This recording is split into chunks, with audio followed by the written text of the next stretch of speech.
BP নূরকে হত্যার উদ্দেশ্যে যারা হামলা করেছে তাদের যদি অ্যারেস্ট করা না হয় তাহলে কিন্তু সচিবালয়ে ঘেরাও করব। শুধু সচিবালয়ে ঘেরাও করা হবে না, ওই স্বরাষ্ট্র উপদেষ্টার চেয়ারকে রক্তি মেরে জনগণের কাতারে ফালিয়ে দিব। এ ধরনের অযোগ্য অপদার্থ স্বরাষ্ট্র উপদেষ্টার দরকার নাই। যারা আমাদের রক্ত উপর ভর করে চেয়ারে বসে আমাদেরকে যারা মেরে ফেলার জন্য হামলা করলো তাদেরকে তারা এখনো অ্যারেস্ট করতে সক্ষম হয় নাই। আর কি বলবো, এই যে আমাদের প্রধান উপদেষ্টা ডক্টর ইউনূস সাহেবকে বলতে চাই, আপনার তো জেলে থাকার কথা ছিল। আমরা আন্দোলন করেছি বিদায় শেখ হাসিনার পতন হয়েছে, আওয়ামী লীগ পালিয়ে যেতে বাধ্য হয়েছে, তাই 5 তারিখের পর আপনি প্রধান উপদেষ্টা হয়েছেন। যদি শেখ হাসিনার পতন না হতো 6 তারিখের পর আপনার কিন্তু জেলখানা থাকার কথা ছিল, কারণ আপনি তো মামলার আসামি ছিলেন। এই যে জিএম কাদেরকে আমি নিজে প্রধান বাদী হয়ে আমি তার নামে যে মামলা করলাম, জিএম কাদের কিন্তু হত্যা মামলার আসামি, তার নামে 2টি মামলা রয়েছে। বৈষম্য বিরোধী আন্দোলনের আমি একজন সংগঠক।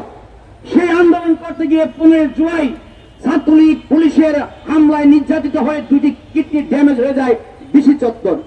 15 দিন চিকিৎসা অবস্থায় ছিলাম, কিন্তু এই যে হামলায় শিকার হলাম, এই যে রক্ত জড়ালাম, এই রক্ত জড়িয়ে কি পেলাম? ভেবেছিলাম শেখ হাসিনা পালিয়ে গিয়েছে, আর দেশে বোধ হয় মায়ের বুক খালি হবে না, আর জনতা সাধারণ মানুষের রক্ত জড়াবে না। কিন্তু দেখলাম শেখ হাসিনা থাকা অবস্থায় যেভাবে রোডে গাড়ে সাধারণ বিভিন্ন দলের নেতা কর্মীদেরকে মার খেতে হয়েছে, ঠিক সেভাবেই দেখলেন একজন দলের প্রধানকে রাস্তায় পিটিয়ে রক্তাক্ত করল। জাতীয় পার্টি অফিসের সংলগ্ন মেন রোডে 6:30টার দিকে পিছন থেকে আমাদেরকে হামলা করে। অদ্ভুত আফসোস লাগলো।